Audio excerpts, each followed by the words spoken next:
Hey y'all, how's it going? It's your boy Canal Lewis. We're in the flesh. We doing it right.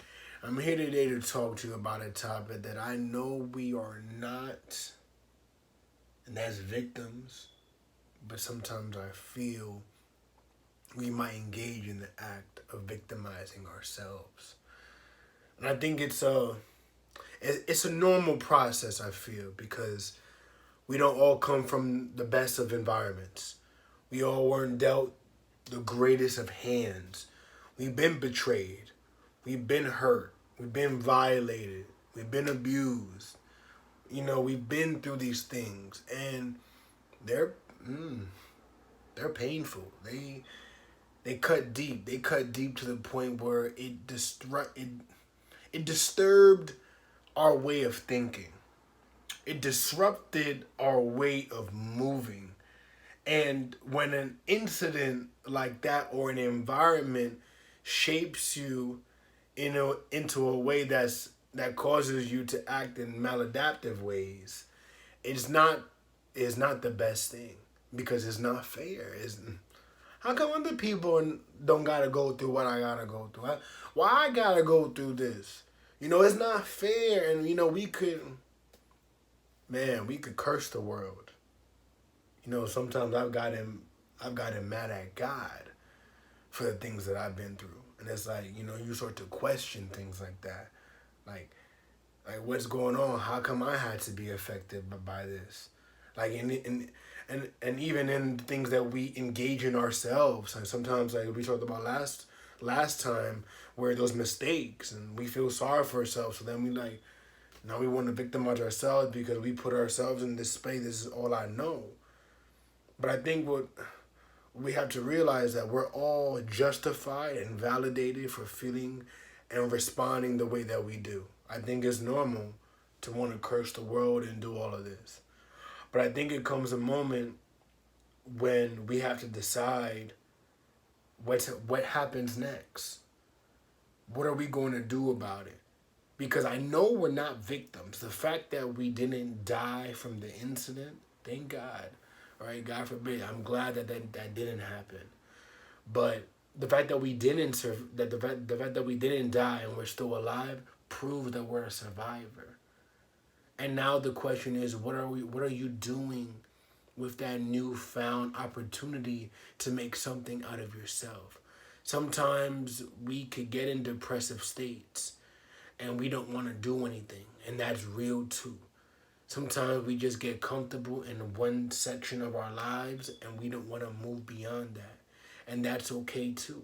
And I think the real question that prevents us from truly victimizing ourselves is asking, is this where I want to be? Is this who I want to be? I think those are the two realest questions you might have to ask yourself after going through trauma and getting in a state of depression right after that trauma, or just being surrounded by negativity and not knowing how to get out of it. Because we do play a role in how we respond. We don't play a role in what happens to us.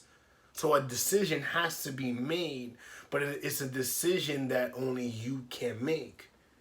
And it's not easy. I'm not, like, sometimes we want to get up, but then the world trying to push us back down.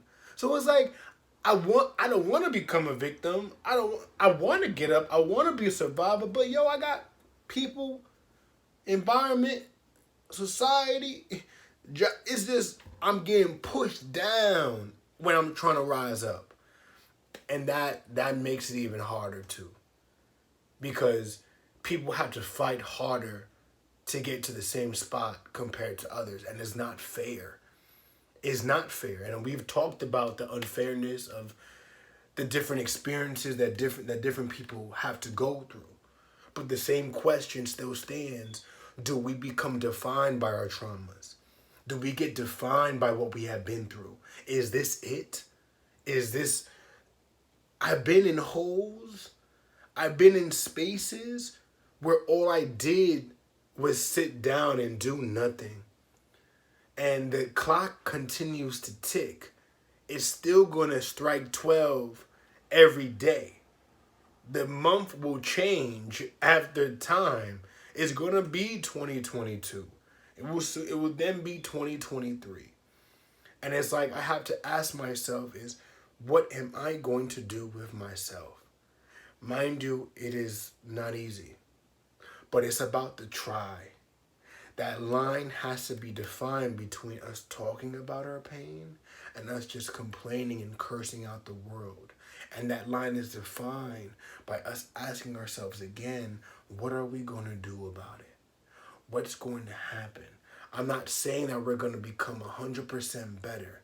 I'm not saying that what our past is has to be what our future is. It might have a small inclination about what the future possibly can be, but it doesn't prove it 100%, meaning that you actually have the power to do something with your life. Is it easy? No, it's not. But it's about I wasn't getting up out of bed at all. I decided to get up out of bed one day out of the week. One day becomes two. And sometimes the pace is different for everybody. But I know that we're strong because we're still alive, and we're meant to be alive and push forward because we're still alive. That power that has been taken from society, we got to take that back and put it in our brains. That power that's been taken by our pain, we got to put it in our hearts. That power that's being taken from the environment, we got to put it in our feet. That power that's been taken by the people that betrayed us, we got to put it in our arms. All the power that things and environments and people and traumas have taken from us, we got to take it back because we deserve it and we need it. And I know we're much more than our pain. We're stronger and we're going to get far. So let's focus on what we can control and that we are survivors. Thank you, and I'll see you next time.